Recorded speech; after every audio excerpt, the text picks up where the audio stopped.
Hello, mga kabox. Ito. Ano ito? Talagang ano yan, nag-start ng prayer, ano no? Para dun sa party. Kaya, nag-voice over na lang ako kasi gano'n na. Titingnan mo yung mga tao, no? Nandyan, no? Ano sila? Masyado sila, ano, seryoso. At saka, yung mga ano dyan na yan, nandyan ako. Yun ako yan ano? Tapos yung nasa likod ko yung mga kasama ko sa table. Ayun yung isang ano naman yan, yung nakapula, birthday celebrant din niya. Tapos, ayun. Yung nasa kanan naman, yung nandyan sa ano na kasama na nag-prayer. Nag-read ng prayer sa birthday celebrant din yan siya.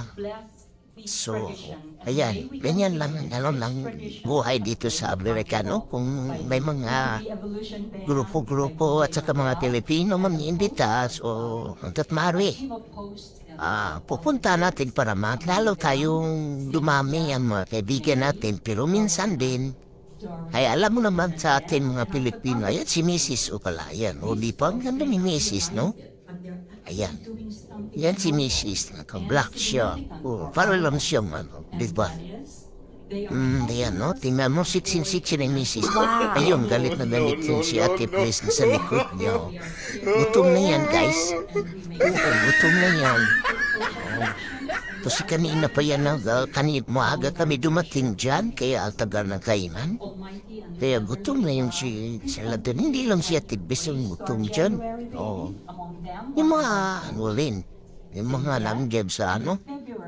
Pero kami ang talagang pinakauna kasi pala namin alas 7 talaga as in, umpisa na.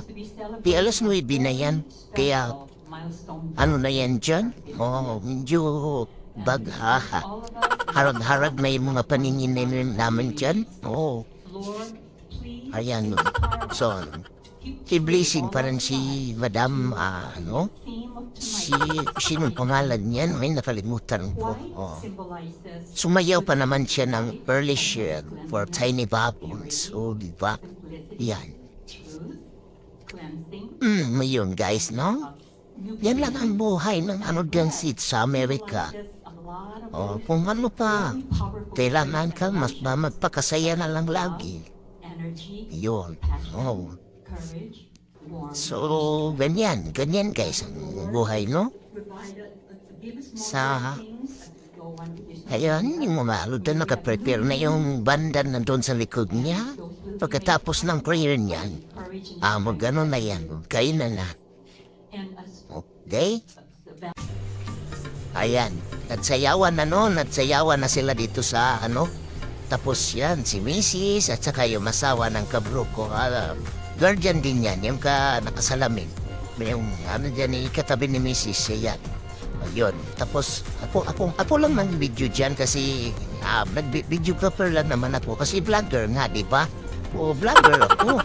Hindi naman pwede ako sumasayaw din dyan kasi ano. At saka, ano na, yung sakit na yung ano natin dyan, balatan sa mga ganyan, ano. Alam mo naman tayo mga ano na. Ayan di ba? Ang ganda-ganda nila. Talagang saya-saya nila sa mga padyano, pakinding-kinding dyan. Ito namang isa, si Bigotilio, si ano, ayan lang, sige, lagi lang yan sa nakangiti. Ayan, ito, silang dalawa, na hindi nila alam kung anong pinag-usapan yung isa. Yan, kasi, niyaya siya nung, itong puti na ano daw, saan siya uuwi. Hindi daw niya alam. Kung sino kanino siya sasakay, ito naman si Mrs. Ano na. Kasi nagyaya na yan ng ano. Kung ano na yan, kung sasayaw or ano siguro, baka nagutom na ba yan o naihi. Basta, gano'n lang yung guys, no? Ang kasayahan sa mga ano dyan sa mga Filipino community. Ayan, ito yung ano ko dating ahinte ng LDC. Pero tingnan mo, namimake up yan siya, pero ang ano, no? Akala nila, madali po kumikap, mahirap kaya.